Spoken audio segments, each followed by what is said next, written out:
Caleb knew this was the wrong time to call. He shouldn't have asked Asher to come get him, shouldn't have forced him to appear at a moment like this. But he had no other choice. A chilling wind had seeped into his bones, leaving him feeling fractured and numb, too fragile to support his own weight. He had never craved another person's presence so intensely, someone who would stand by him, no questions asked, offering unwavering loyalty. His father, Robert Peterson, had already left the study.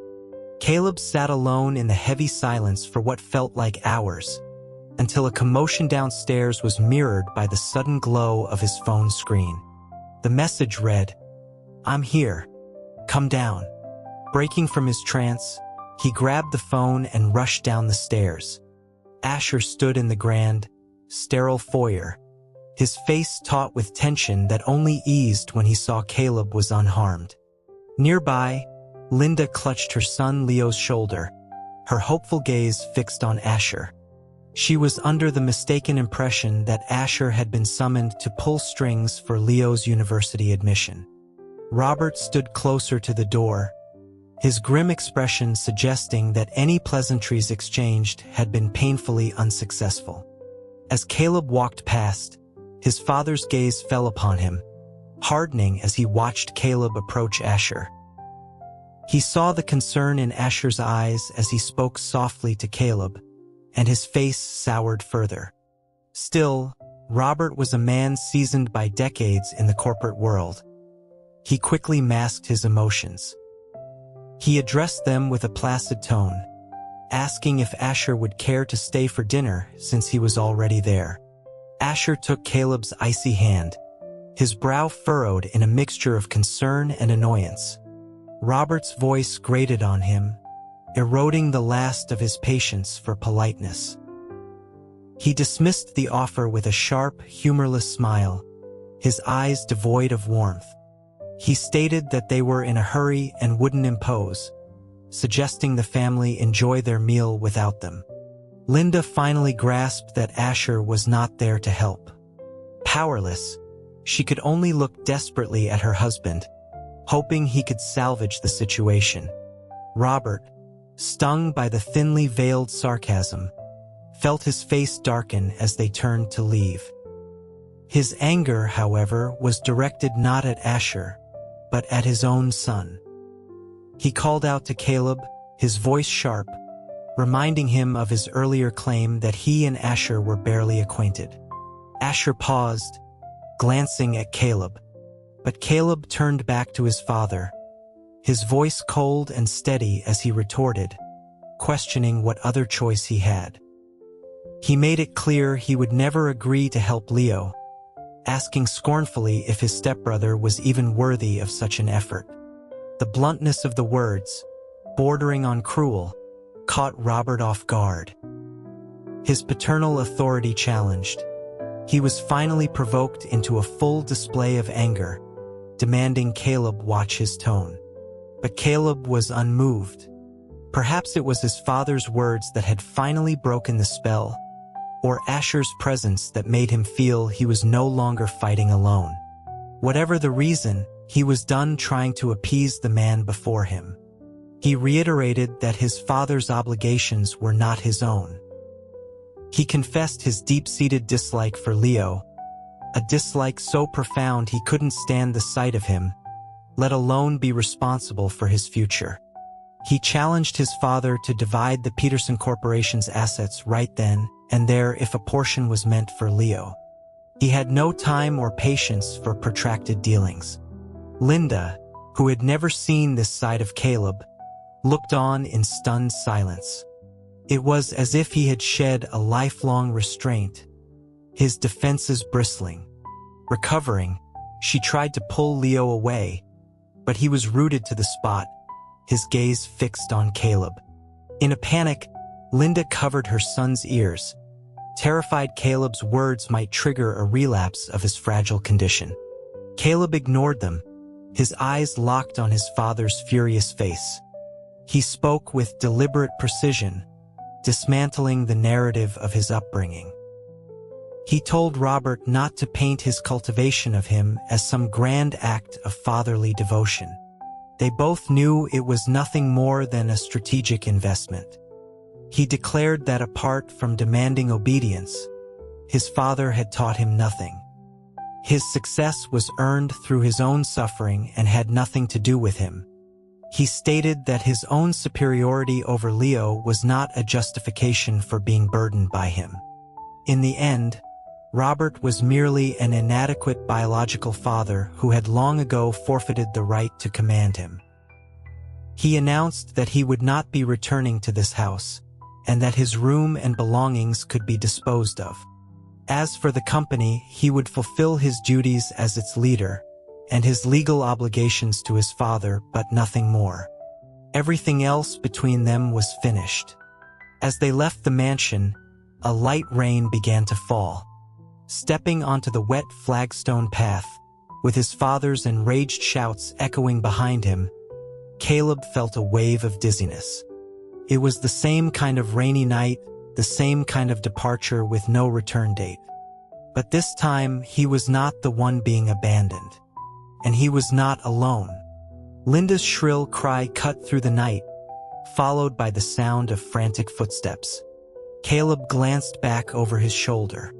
Leo stood a short distance away in the rain, his dark eyes fixed on Caleb with a desperate, unspoken plea.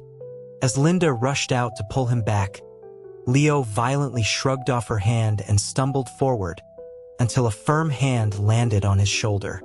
Asher looked down at him, his voice low and cold, him to get no closer before he gently steered Caleb away, his arm a protective shield around his shoulders.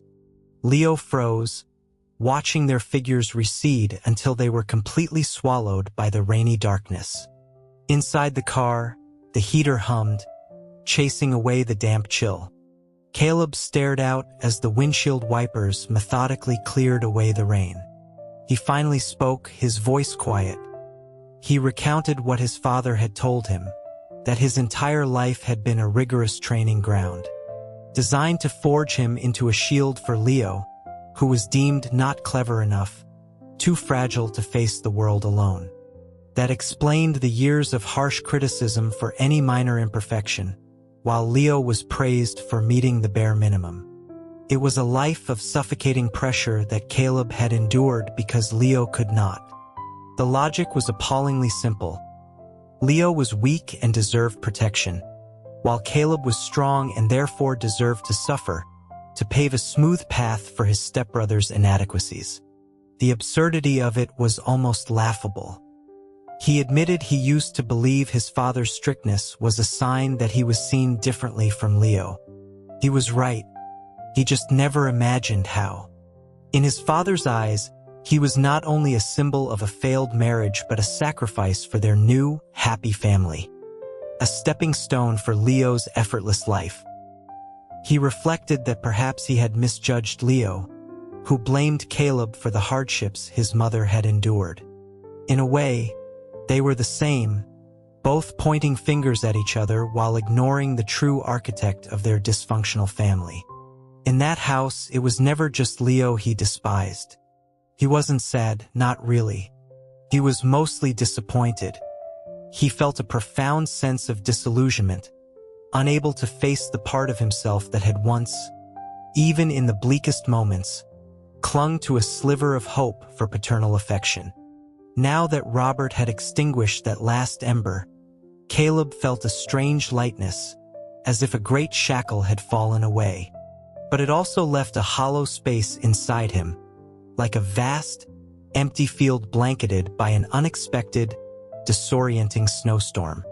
The rain outside seemed to intensify, blurring the world into an indistinct wash of gray. Lost in this internal blizzard, he became aware of a painful pressure behind his eyes.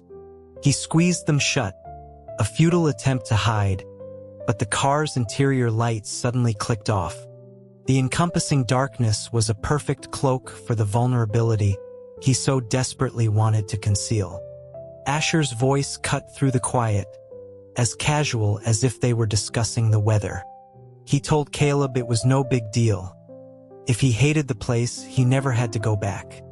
From the back seat, he grabbed a plush cushion and tossed it into Caleb's lap, a silent, comforting gesture. He mentioned that his own mother had asked him to come for dinner, casually suggesting Caleb join him. Chloe was waiting by the door when they arrived, her face lighting up at the sight of Caleb. She threw her arms around him in an enthusiastic hug. Asher coolly pried her off his friend, reminding her they had seen each other just a few days ago. Chloe made a reassuring gesture, whispering to Caleb not to be nervous. Their mother, Catherine, had only told everyone that Asher was bringing a friend home for dinner. She hadn't mentioned they were dating. The thought hadn't even crossed Caleb's mind.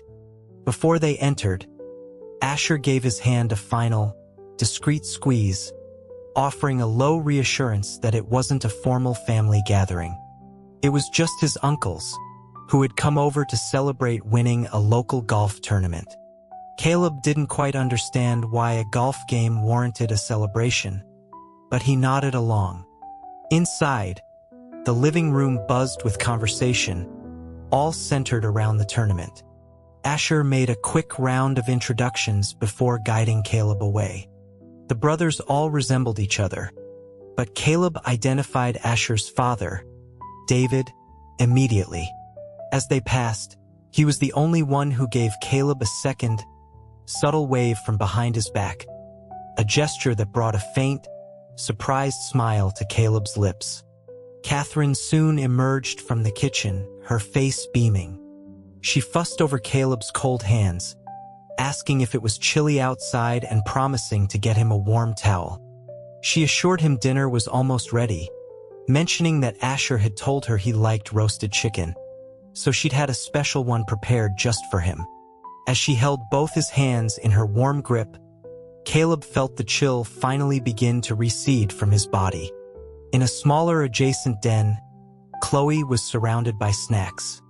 A young girl, Lily, was hunched over a coffee table, struggling with homework, while their cousin Ryan tutored her with theatrical frustration. He complained that when he taught her about planting apples, she asked why not pears. When he taught her how to pick apples, she asked why not just eat them off the tree. He accused her of being contrary just for the sake of it, then told her to put down the potato chips until her work was done. The girl whined but looked up and saw Caleb, her mouth falling open in a smile. Ryan followed her gaze and his expression mirrored hers. Asher introduced his cousins, Lily and Ryan, who he added was also his assistant. Caleb was momentarily surprised. Ryan was his assistant? Asher just shrugged, saying it was convenient to keep things in the family, and that Ryan was competent. To think Caleb had once considered this competent cousin a rival. Chloe patted the empty space beside her on the sofa, inviting Caleb to sit. Lily stared at him intently, then turned to Ryan and declared with great seriousness that finally, someone with good taste had arrived in this house. The comment earned her a light tap on the head from Chloe, who chided her for speaking like an adult. As Caleb sat down, the room filled with light and laughter, a world away from the house he had just left. Ryan squeezed in next to Chloe, whispering in shock, asking if this was the friend his cousin was bringing to dinner. Chloe just said yes. Ryan pressed, asking if they were just friends, and Chloe again said yes. Ryan muttered to himself about his cousin's audacity. Then he saw something even more shocking. Asher, in front of his mother, was carefully wiping Caleb's hands with a warm towel. He wondered how Catherine, usually so sharp, could miss what was happening right in front of her. Even Chloe, who claimed to be so worldly, seemed oblivious. Chloe, however, was simply playing her part as a supportive sister. She saw nothing strange about friends holding hands. At dinner, Ryan strategically sat next to Asher, whispering that he couldn't believe Asher had just brought Caleb home after asking him to keep their relationship a secret. Asher, busy piling roasted potatoes onto Caleb's plate, replied dismissively that as long as Ryan kept his mouth shut, no one would ever know. Ryan glanced at Caleb's overflowing plate, then at his cousin's hand, which was possessively gripping Caleb's under the table. He felt like he was the only one in the room with eyes. Asher told him to hurry up and eat, reminding him he still had work to finish. Ryan rolled his eyes but took out his phone, cheekily telling Asher he should at least let him get his future brother-in-law's contact information. He held out his phone to Caleb, and after adding him, he promptly excused himself, saying goodbye to his aunt, uncle, and the new couple. Catherine urged him to drive safely before turning back to Caleb with a bowl of soup, telling him to warm up. All the while, she rearranged the serving dishes to place Caleb's favorites closer to him. While Chloe was entertaining Caleb with a silly story, Asher slipped out to the balcony and dialed Robert Peterson's number. Robert's voice on the other end was still raw with anger. Asher didn't care. He looked out at the dark garden and got straight to the point. He told Mr. Peterson that if he wanted his help with his younger son's university situation, it wasn't impossible. The price was that he had to stay away from Caleb for a while. He added, for clarification, that he was referring to Mr. Peterson needing to cool off, not Caleb. After hanging up, he turned with a scornful twist of his lips, only to find Caleb standing just a few feet behind him. Caleb quickly feigned a casual air, asking what he was doing out there. Asher, relieved that he hadn't seemed to overhear anything, said he was just getting some air and suggested Caleb go rest in his room, as he still had to make the rounds with his uncles. When Asher returned to the table alone, Chloe asked where Caleb had gone. Asher told her he'd gone up to rest. Before Chloe could say anything, Lily sighed dramatically that she hadn't even gotten a photo with the handsome guy yet. Catherine playfully pinched her chubby cheek, telling her she'd have plenty of chances later.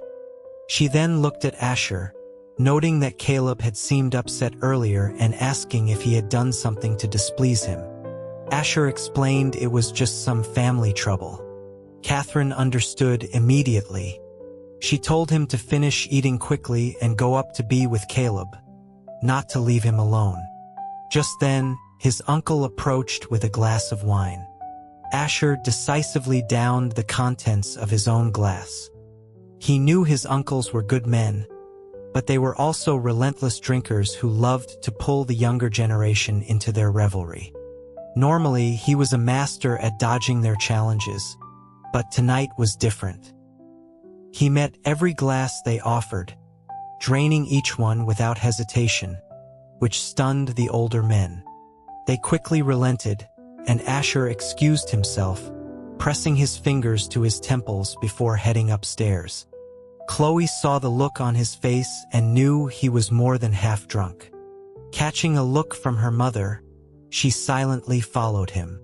She couldn't resist a bit of teasing, saying that it would be quite a first impression if Caleb had to take care of a drunk on his first visit. Asher shot her a look, asking who she was calling a drunk. As he raised a hand, Chloe quickly opened his bedroom door, pushed him inside, and told Caleb that her brother was wasted. She advised him to just lock him in the bathroom if he got unruly. Asher protested, but Chloe hid behind Caleb, sticking her tongue out at him. She whispered to Caleb that the only reason he drank so much was to come upstairs to be with him sooner. So he probably shouldn't actually lock him in the bathroom without at least a blanket. She shared one final secret. Her brother never remembered anything when he was drunk, so tonight was the perfect opportunity for Caleb to get his revenge for any past grievances. Then she scurried away. Caleb closed the door and turned to Asher, who was shaking his head with a frustrated sigh.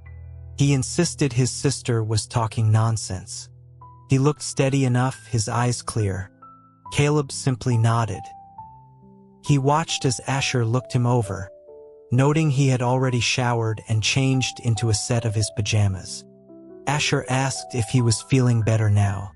Caleb nodded, then after a moment, added that he wasn't as upset as Asher might think. Asher agreed verbally, but he didn't believe it. The tremor in Caleb's voice when he had called him was still fresh in his memory.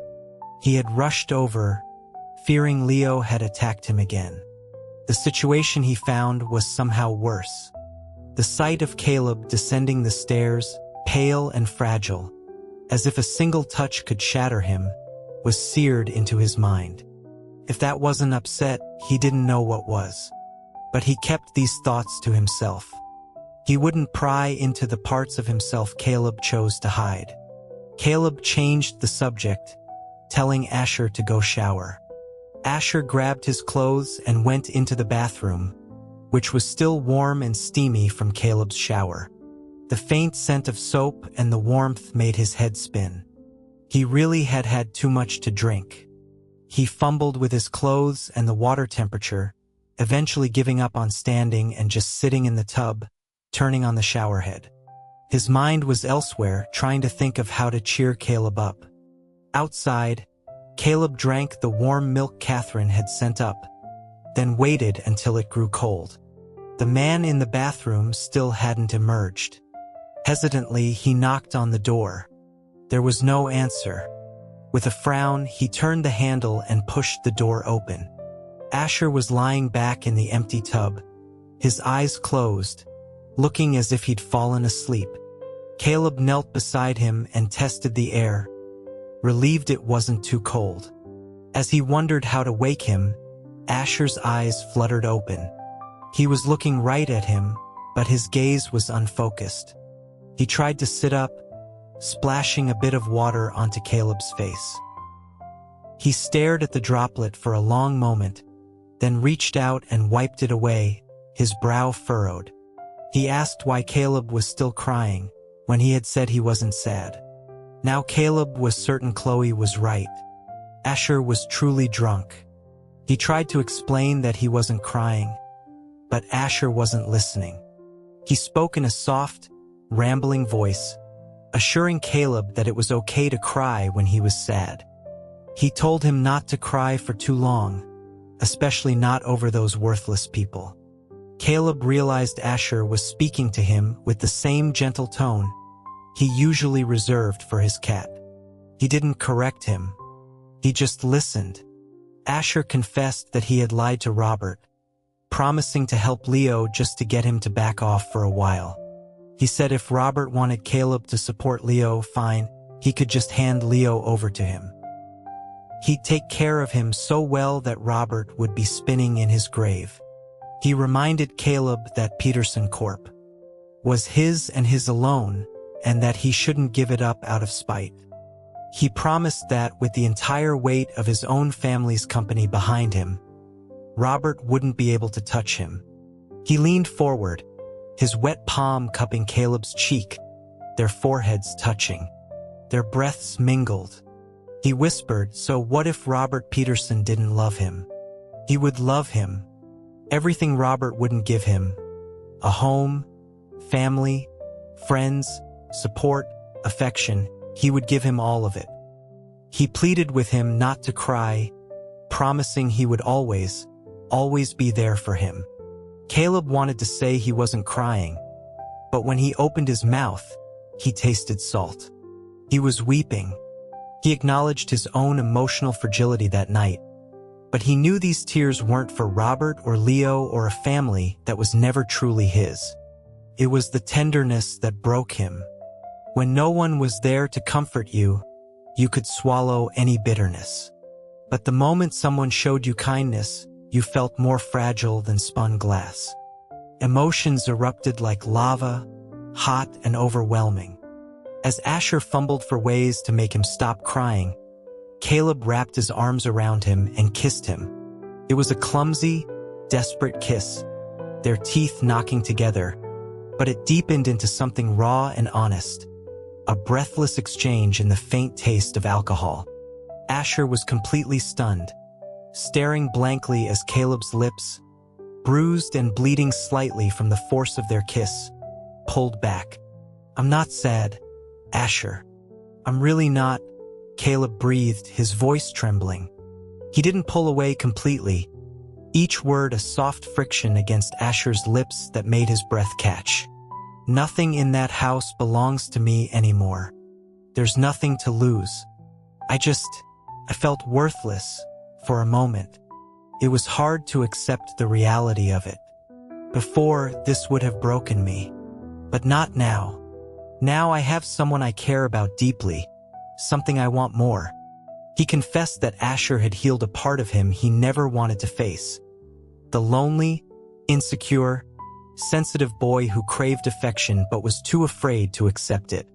Asher had patiently given him everything he never had, teaching him to accept his own imperfections. I've always wanted to be loved, Caleb whispered, but years of being worn down made it hard for me to love anyone. That's why I was so slow to see this, why I kept doubting myself. But I'm done doubting. I don't care if you were just trying to comfort me tonight. I'm taking it as the truth. You said you would love me, that you would always be with me. I'm holding you to that promise. Don't you dare take it back.